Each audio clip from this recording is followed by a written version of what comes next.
So this is not an uncommon presentation. A 9-year-old boy presenting to the emergency room with acute periumbilical pain that woke him from sleep. Remember, pain waking you from sleep is probably going to be something significant. The physical exam showed rebound tenderness, and according to the mother, he's had decreased appetite and a low-grade fever. So what should you be thinking about? What do we have to rule out? Well, the answer is appendicitis, and this is a challenge for all of us who work in the emergency room or the hospital setting of which children have appendicitis and which children don't. Appendicitis is an inflammation of the appendix, which we all have, which is a relatively useless outpouching of intestinal tissue. The appendix is a normal diverticulum of the cecum, which is prone to acute and chronic inflammation. It does generally exist in the right lower quadrant, although sometimes they are retrocolic and can ascend upward a little bit. And generally, we all have about a 7% lifetime risk of developing appendicitis. The incidence is higher in boys, and the incidence generally peaks in the second decade of life. We do absolutely see this in younger children as well. So the pathogenesis of acute appendicitis is generally some sort of luminal obstruction. Generally, there's something at the end of the appendix that's blocking the tail piece from draining correctly. Examples would be a massive stool or a fecalith. Patient may have a gallstone that has come out of the gallbladder and has now landed there. Very rarely a patient could have a tumor. And extremely rare, and I have never seen it in the United States, but is reported a mass of worms, such as Oxyuresis vermicularis. Generally, this progressive increase in luminar pressure that's happening behind the obstruction compromises venous outflow from the wall of the appendix. Then, bacteria proliferate behind the obstruction in the pouch of the appendix and start growing. This leads to ischemia and inflammatory responses within the wall of the appendix, and then eventually tissue edema and a neutrophil infiltration of that appendix. Lastly, the appendix will start to necrose, and if not interfered with and surgically excised prior to this happening, it may rupture. That's sort of the end stage of appendicitis, and that can lead to peritonitis, septic shock, and even death. The symptoms of appendicitis vary by age, and in fact, it's in these younger children where the symptoms are more nonspecific and this disease can be harder to pick up. In children under 5, they may just have fever, diffuse abdominal tenderness, or sometimes rebound tenderness. It's entirely possible that a child may show up having already perforated. In fact, it's common. They had an abdominal pain episode, it resolved, and then gradually they started getting worse again, and now they're actually presenting with peritonitis. They may have guarding, vomiting, and anorexia. In a child who's a little bit older, 5 to 12 years of age, they may just have abdominal pain, vomiting, and now they may specifically be able to tell you they're having right lower quadrant tenderness as opposed to other areas. Remember, most children, when asked, "Where does your belly hurt?" will non-specifically point to their umbilicus. If a child points to their right lower quadrant, you should be concerned that something's going on. Anorexia is key. These children will generally not want to eat. In older children, it's more like adult appendicitis, where patients present with fever, anorexia, paraumbilical pain that gradually moves down to the right lower quadrant, and especially pain before vomiting. So on exam, what's key is McBurney's point. As you can see on the slide here, that area right there along that diagonal line between the umbilicus and the anterior superior iliac crest, where the appendix generally resides. Patients with pain to palpation at that spot should be considered to be at risk for appendicitis. Patients will often have rebound tenderness, which is to say you push in gradually and then the pain occurs when you release your hand from their abdominal wall.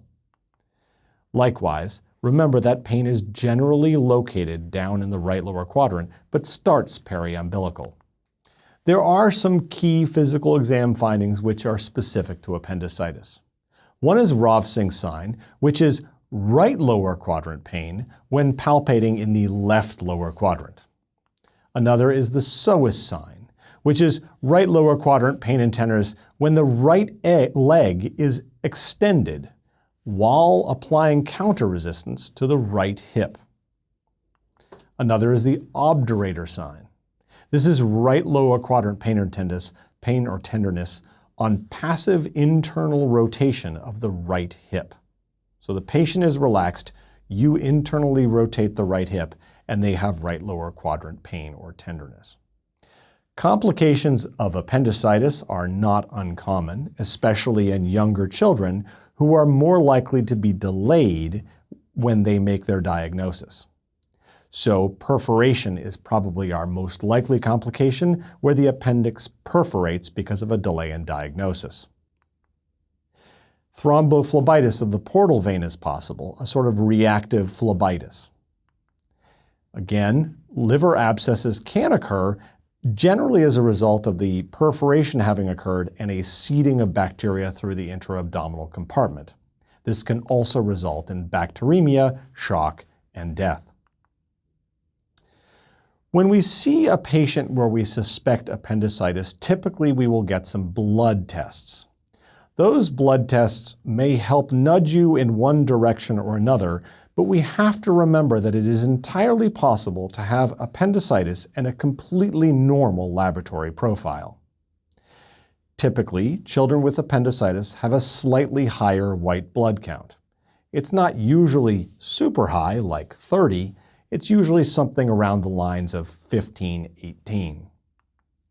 Patients may have a high absolute neutrophil count on their CBC, which may indicate bacterial infection. A high CRP is not uncommon.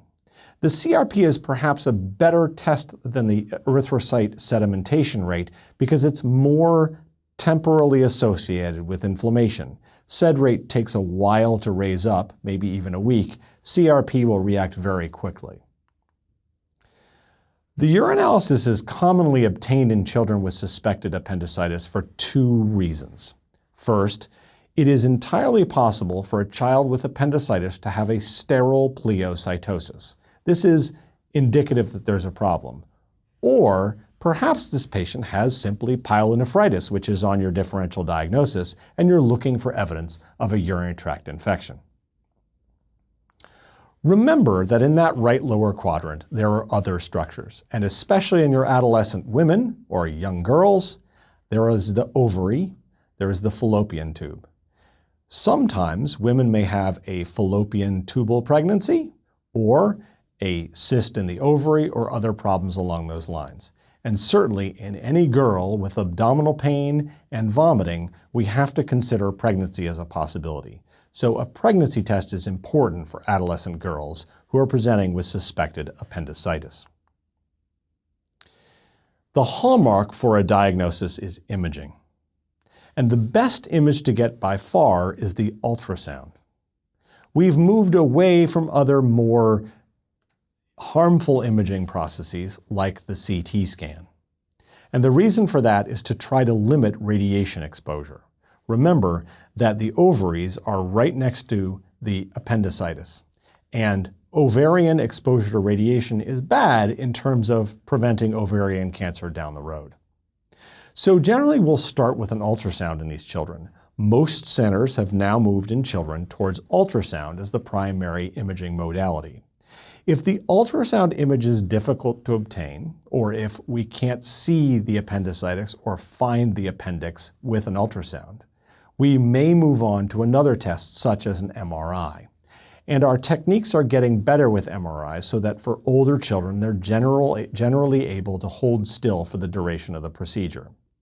If it's a very young child, and these very young children generally don't get appendicitis, we may have to sedate the child for an MRI, in which case we might just go to the CT scan.